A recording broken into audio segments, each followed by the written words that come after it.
താൻ വലിക്കപ്പെടാൻ പാടില്ല എന്ന് വരം സമ്പാദിച്ചു ദേവിയുടെ കയ്യിൽ നിന്നും തട്ടിത്തെറിപ്പിക്കുവാൻ ശ്രമിക്കുകയും ചെയ്യുന്നു. എന്തുകൊണ്ടാണ് ഈ അസുരന്റെ ശക്തിയുടെ മുമ്പിൽ തനിക്ക് പിടിച്ചു നിൽക്കുവാൻ സാധിക്കാത്തത് എന്ന് ചിന്തിച്ച് കോപം ഉള്ളിലടക്കി തടസ്സമായി നിൽക്കുന്ന ഭൂതങ്ങളെ തട്ടിമാറ്റി ദാരികന്റെ മുന്നിൽ ആർത്ത് അട്ടഹസിച്ച് എഴുന്നള്ളുന്ന ദേവിയുടെ ദിവ്യരൂപം ദേവിയുടെ കോപത്തെ ആളിക്കത്തിക്കുവാൻ ദാരികനും പടയാളികളും നൃത്തം ചവിട്ടി ദേവിയെ പ്രകോപിതയാക്കുവാൻ ശ്രമിക്കുന്നു. ദേവിയുടെ ഭൂതഗണങ്ങളെ തടവിലാക്കി മുറിവേൽപ്പിച്ച് ദേവിയുടെ മുമ്പിൽ പ്രദർശിപ്പിക്കുവാൻ ശ്രമിക്കുന്ന അസുര പടയാളികളുടെ മുമ്പിൽ ദേവിയുടെ ഭൂതഗണത്തിന് പിടിച്ചു നിൽക്കുവാൻ സാധിക്കുന്നില്ല.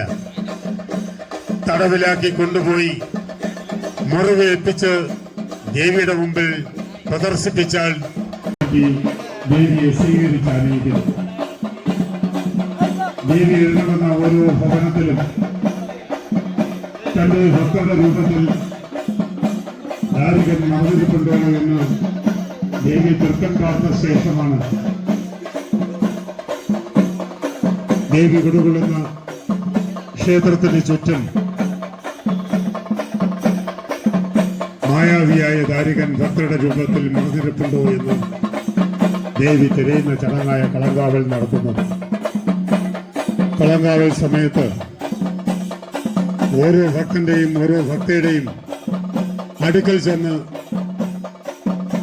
ദേവി ദാരികനെ തിരയുന്നു.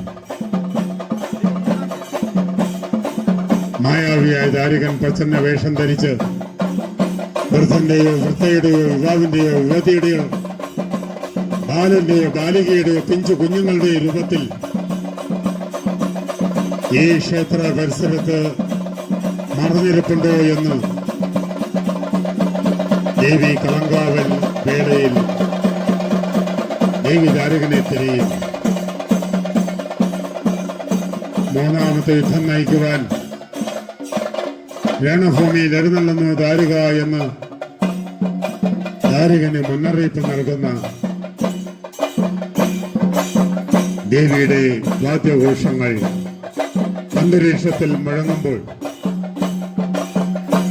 ദാരികനോ പടയാളികളോ